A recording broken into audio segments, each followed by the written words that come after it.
Welcome to System Override. We're super excited. We got some great stories this week. Should we? It was a very busy week, Shannon. That they're always very busy weeks.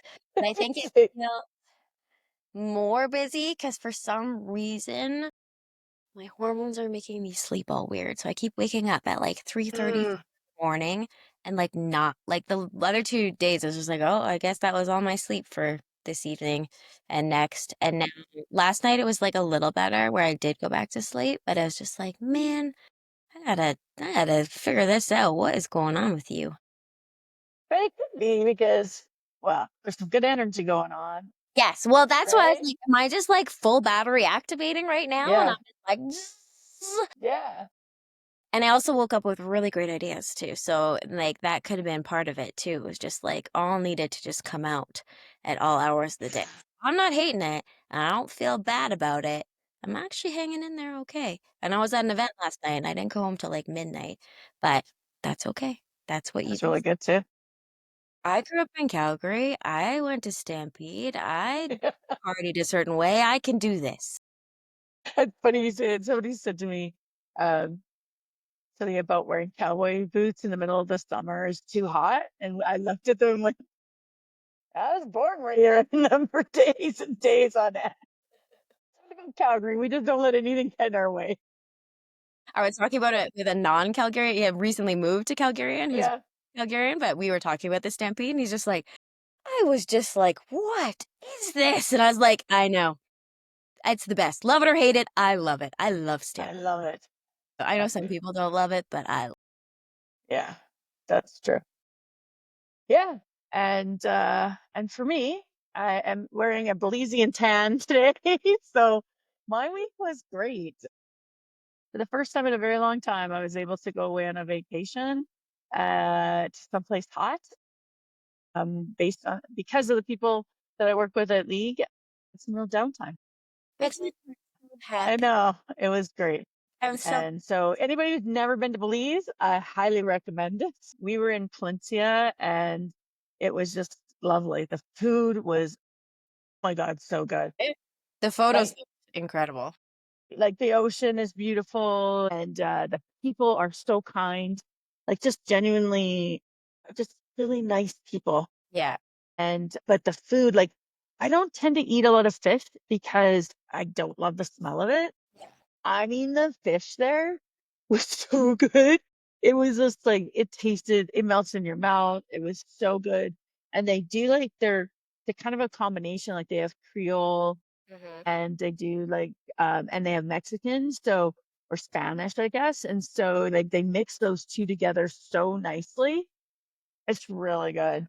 So you do love fish, you just don't love our landlocked province. It's traveling So for 3 here days stinky fish, that's what you're saying. I think the fish that is in the ocean comes out of the water and goes to the frying pan right away. Like where I'm watching them like fillet it on the boat and handing it to the chef. Yeah, that kind of fish. Oh, extra love that then, because I even love the 3-day stinky fish. I could eat fish all day long, so I am excited to go to Belize and try this. You definitely need to go to Belize. Yeah, and there's lots of Canadians there as well. Like it's there's an interesting agreement between Canada and Belize about you can live there, how you can live there and still be a Canadian resident. What are we doing here? Just saying. Anyways, okay, we have a big week for you, but let's kick it off by talking about the big action from last week, which was having a great conversation with someone about AI. And how did your conversation go? Like, this must have been a hard conversation for you. Yeah, I've had a few really interesting conversations with people about AI this last week. I would say last night's the top of mind one, obviously, because it's just fresh, but we were talking around, not to go back to like how we were reporting on some of the layoffs and things like that, but they were just kind of commenting like, oh yeah, these companies are doing this and they're doing that. And I was just like, you know what?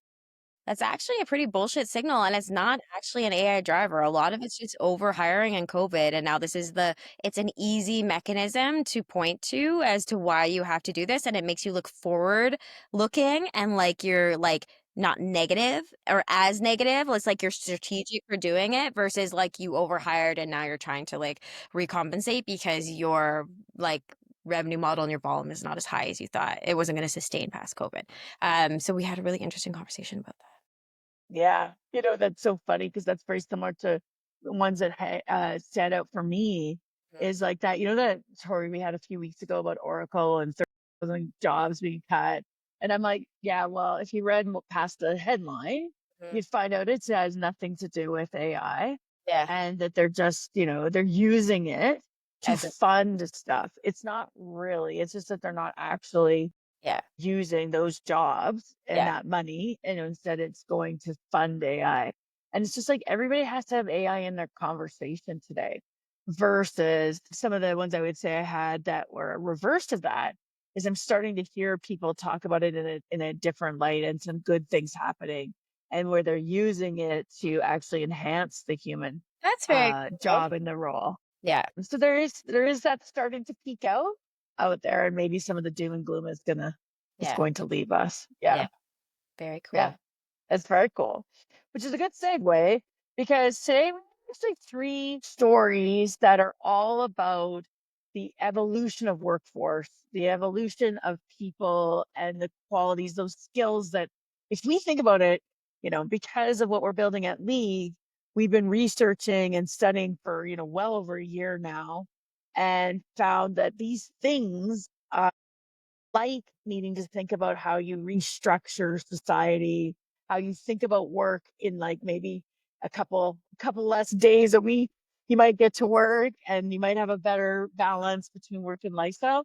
Some of the most brilliant names and people, I guess, are people that are brilliant or names in the industry are starting to talk about that. And today we're going to hear from, like ChatGPT and Anthropic about some of the things they're thinking about in the future. So maybe we should jump right in. I love that. I know there's like a skeptical side of the individual and like Sam Altman and like what his motivation is behind this, but I would say from my take on this, like this is exactly the way I would want to see the future of AI and how they're balancing off a workforce and how they are considering. I guess maybe it's not like the exact mechanism of what he's proposing, but more this sense of like there is people needing to do less for more.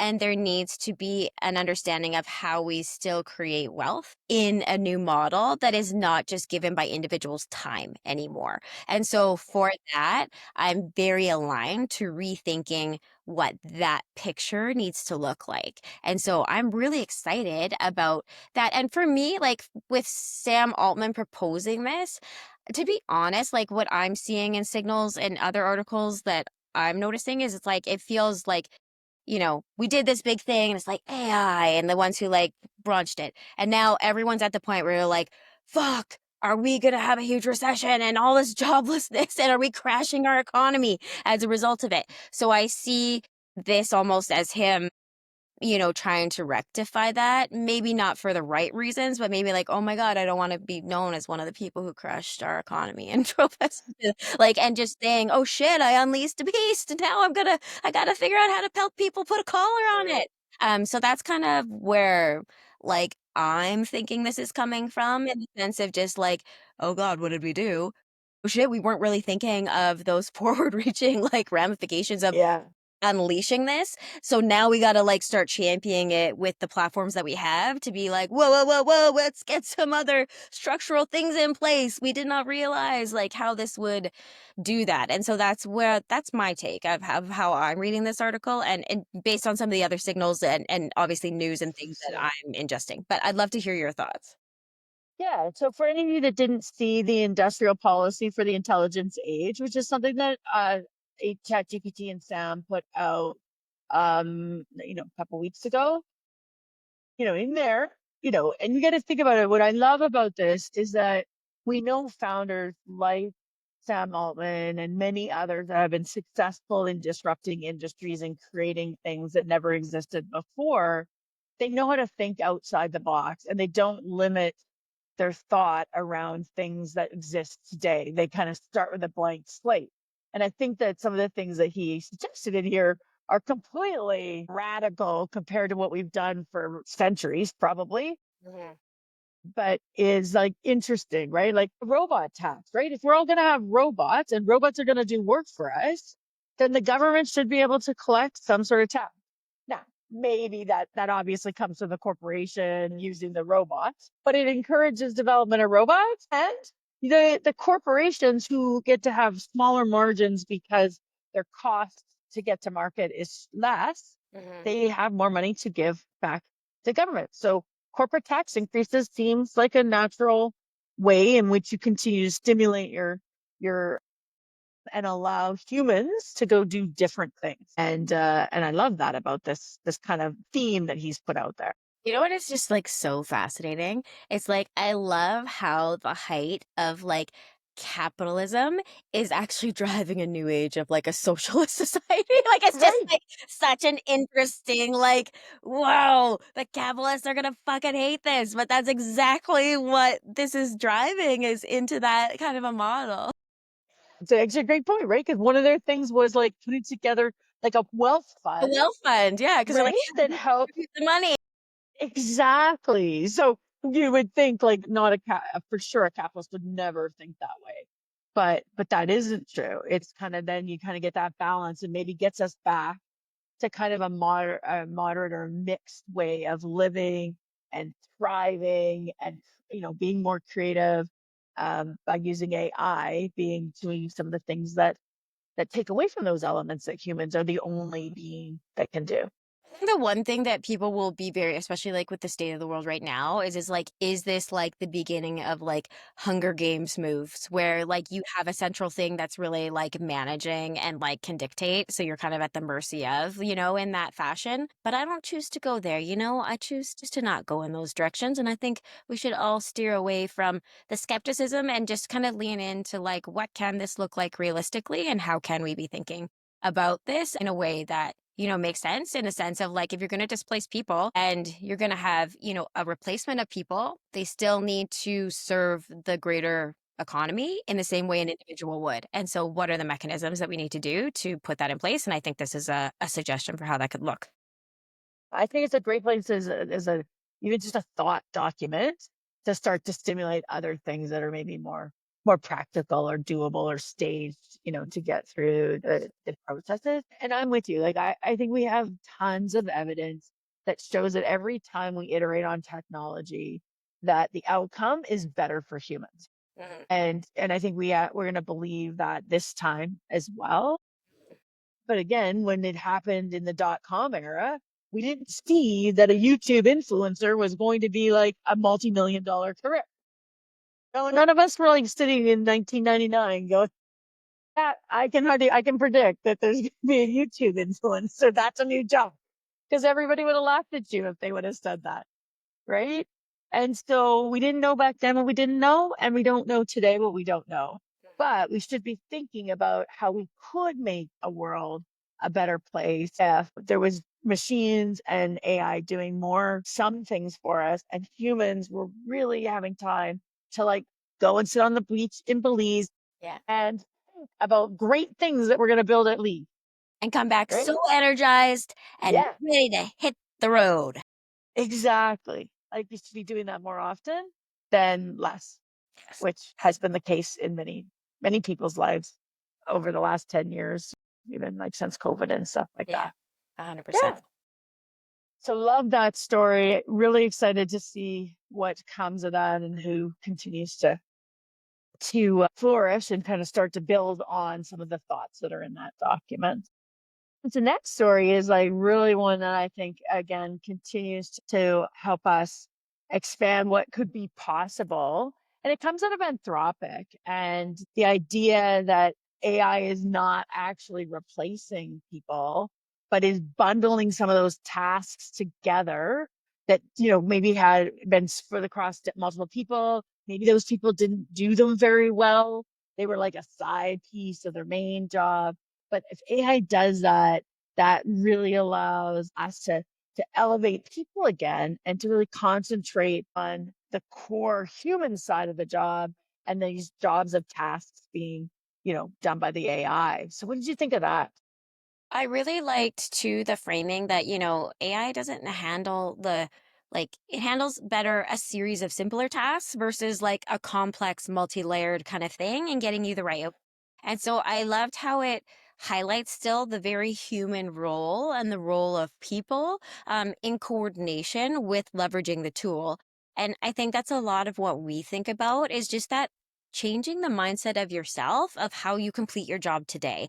And so, like, how can you put yourself into a position of really looking at, okay, if it's less about me doing the work and now I'm becoming the CEO almost to speak of the work or task of itself, how do I manage this work and what part of it needs to be done by me, the CEO leader, with, the strategy, the guidance, the whatever, and what part of it needs to be done by my team, which may not be humans, and like how can you start thinking about segmenting your work out that way to leverage AI and really be able to enable your outcomes in that model. So like I think that's very aligned to the methodologies and things that we're really focused on as far as that human role within AI and the skills that you need. I think this is just a further signal that those skills are going to be and are becoming more important than ever to be able to take your hat off of the doer hat now and start to elevate yourself into, well, what does the project manager,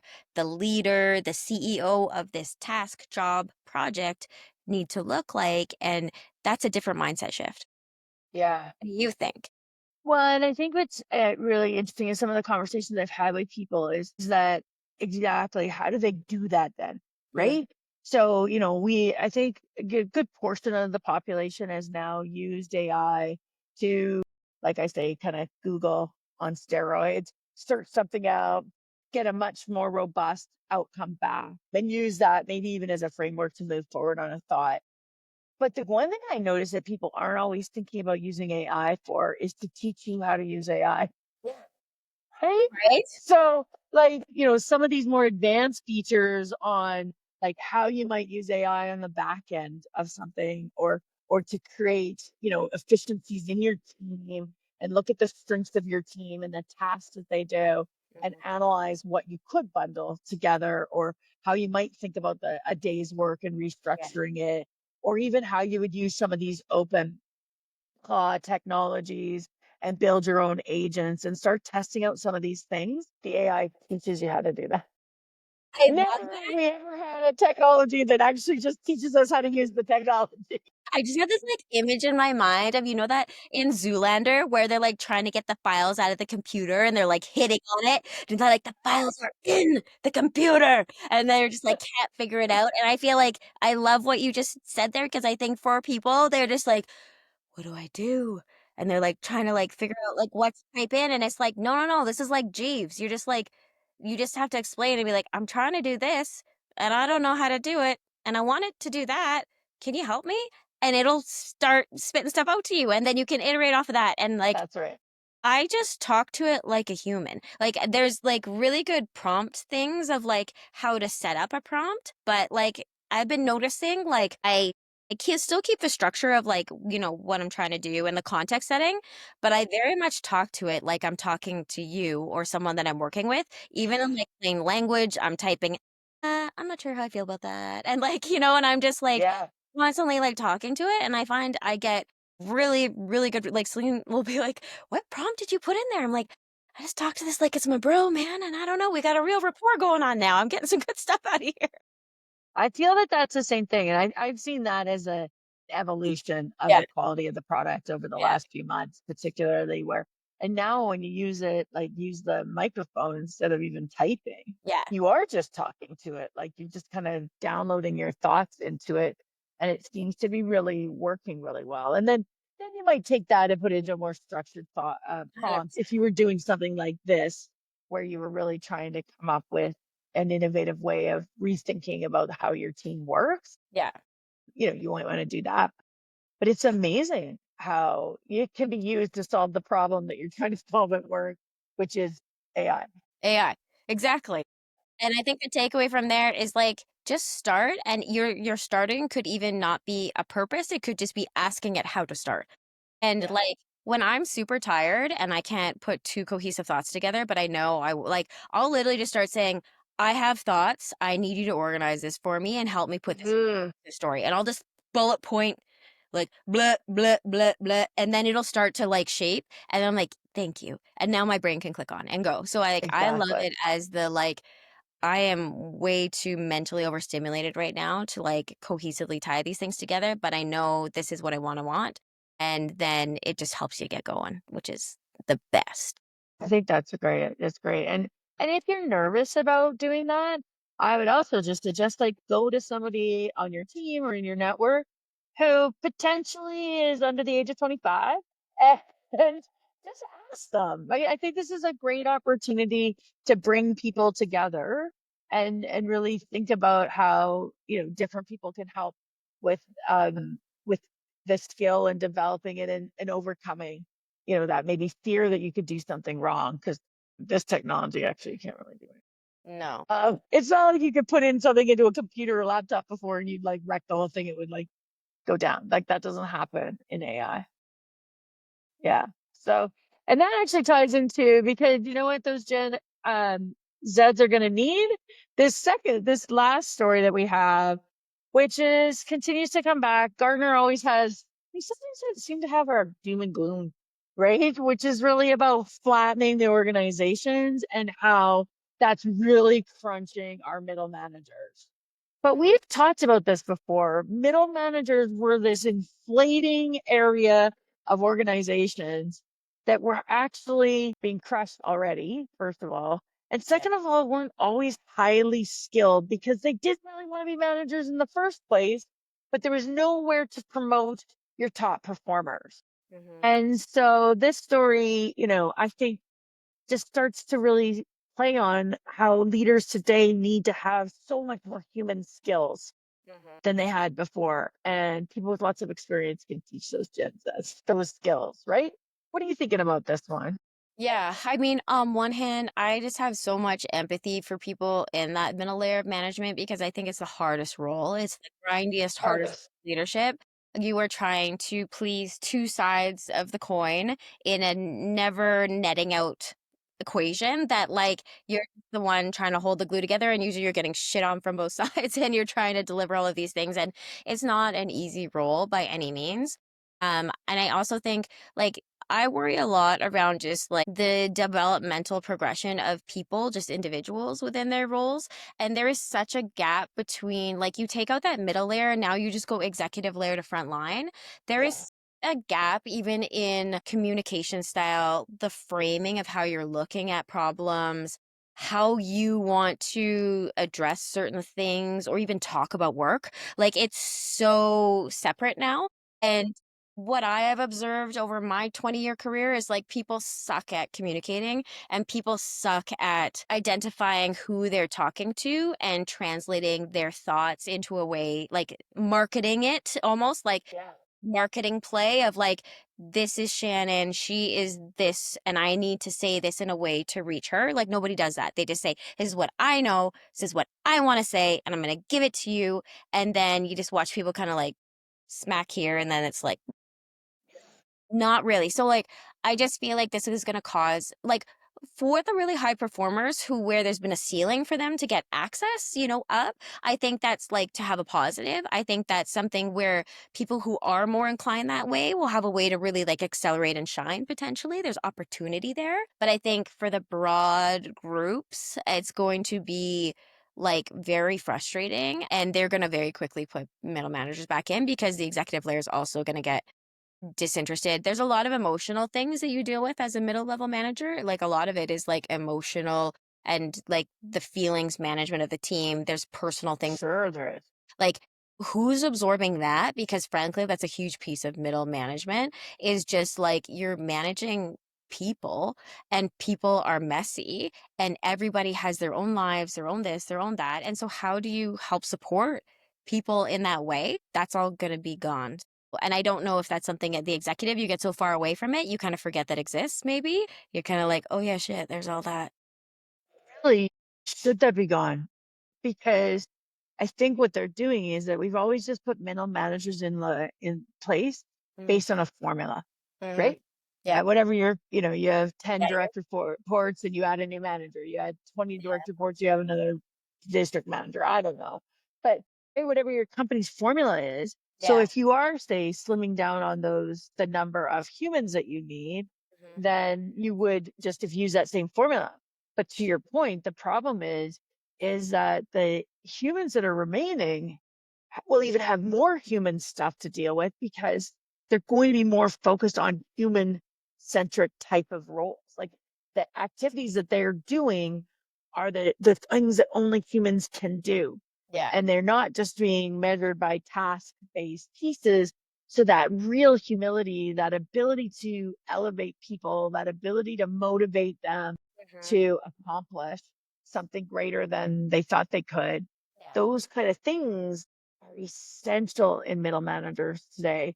And it's not just a numbers game anymore. And I think that may be where the real friction is going to.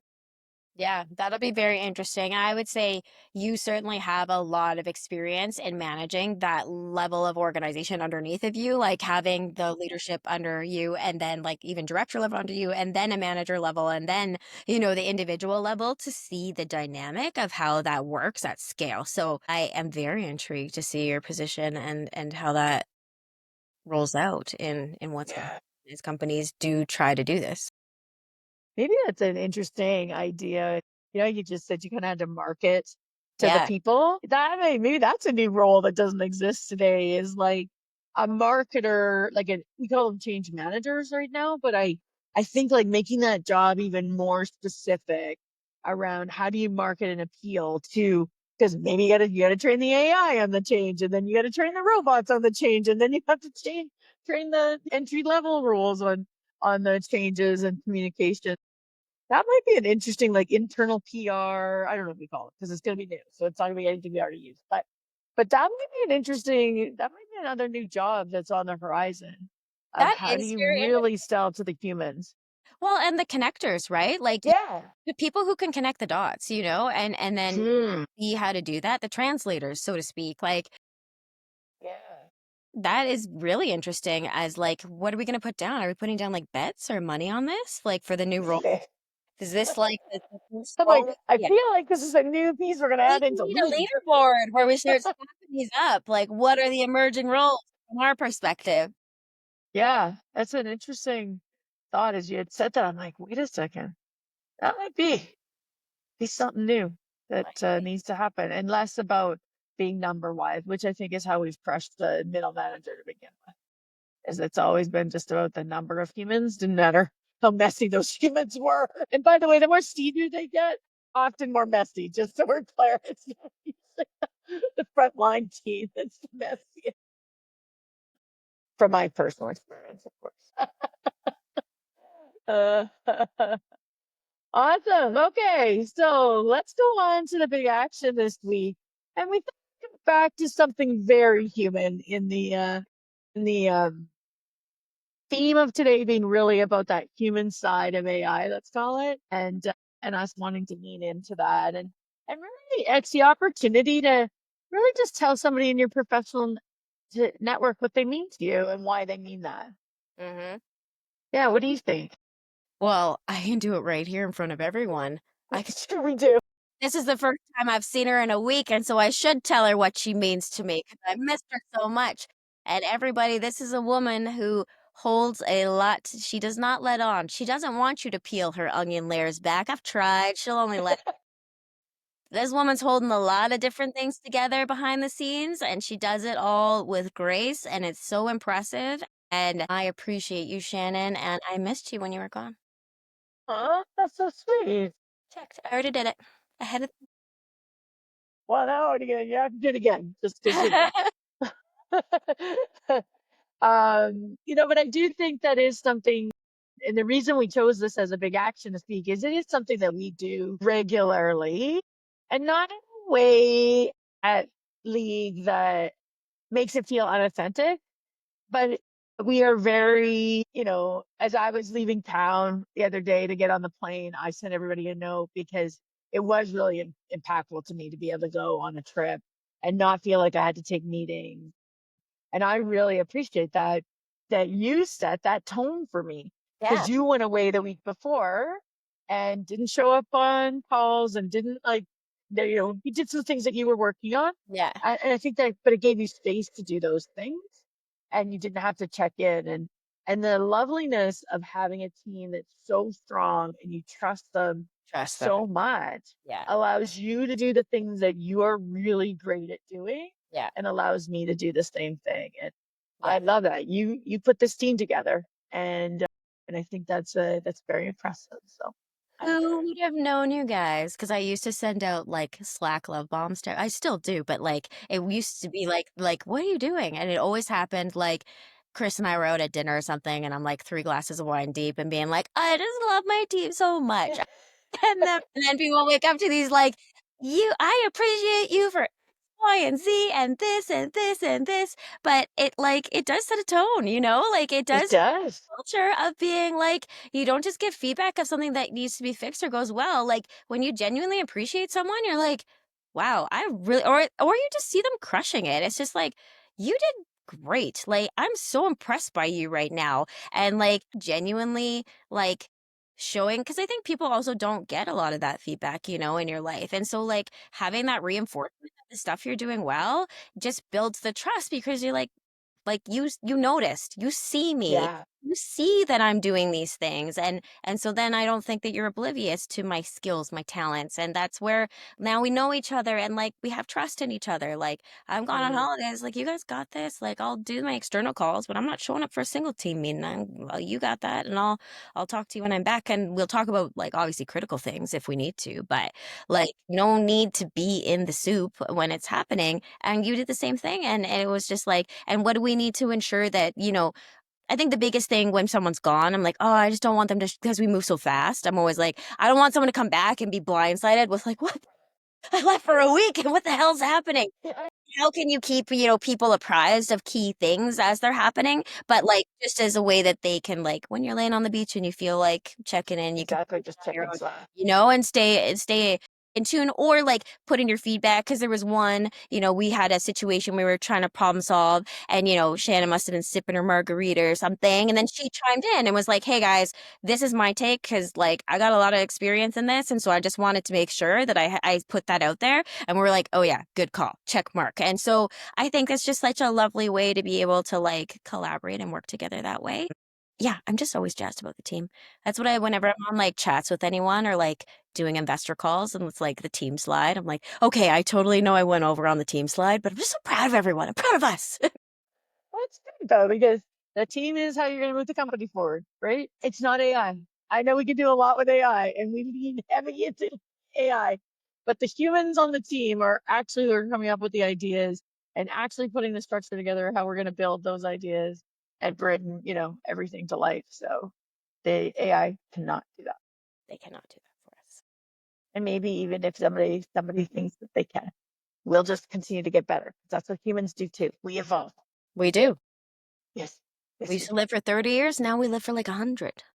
And some people are going to try to live for 150. I know. This whole new, uh, you know, longevity health uh, piece is people want to live that I'm long. very into like the longevity health, but I don't know if I want to go past my allotted span. You know what I mean? It's like, I don't know. It's like I want to be as healthy as possible, but I think it's like, well, what does 150 look like? Like, am I going to be spry like in my 70s? If it looks like 60, Yeah, 150 looks like 60 today. maybe that's pretty cool. Or like once you cross 110, or you're like, okay, like it's not. My joints don't work anymore. Or is it just like I kind of, did most of the things. Like the only things for me left to do are the ratchet bad things, and I don't know if I need to go down that path. I did all the other stuff, so like I probably am just like, this is the time. I don't know. I don't know. I guess we'll find out. None of us know, I mean, because I'm I taking a don't lot of think anybody's lived to 150 yet. no, what's the oldest person? Like 120 maybe? I think something in the 20s. Yeah. One of my girlfriends, her mom's going to be 105 in June, or Wow. 104. That's cool. Anyways, yeah, and healthy, Yeah. living in her own like assisted living apartment, but like doesn't get very much care. No. Amazing, right? It is very cool. I think the main thing that will dictate like how long I want to live is like, am I a funny old lady or am I a miserable old lady? Like, if I'm a grumpy old lady, I might as well go at 70. You know, nobody wants that. Like, people just Can't get like imagine. really miserable when they're old and like unhappy. And it's just like, oh, that sucks. That's a hard existence. So we want to keep people's mental health really healthy, Exactly. right? Which I cannot imagine.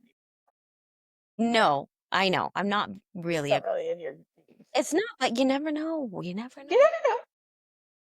You never know. Exactly. One for So again, everybody, the big accent for this week is talk to somebody in your professional circle and just let them know what they mean to you and why they mean that to you. It's a great way of just boosting somebody's energy, their productivity, their engagement. Makes their day. And you know what? Makes you feel good too. it does. Yeah. All right. Thanks everyone for listening. If you really liked what we had to say today, don't forget to follow us, share us with a friend. We're starting to feel the momentum. People are starting to share us. Somebody came up to me and said, or sent me an email the other day to asking me more questions about one of our podcasts and what we were talking about. So I know I haven't got there yet. I finally got to, I had like a 6 hour flight. I got to go through my email. Yeah, it's really cool. Very cool. So we really love that you guys are starting to be part of the movement in how we think about humans and AI mixing together. Awesome. All right. Have a great day. Hey guys. Bye.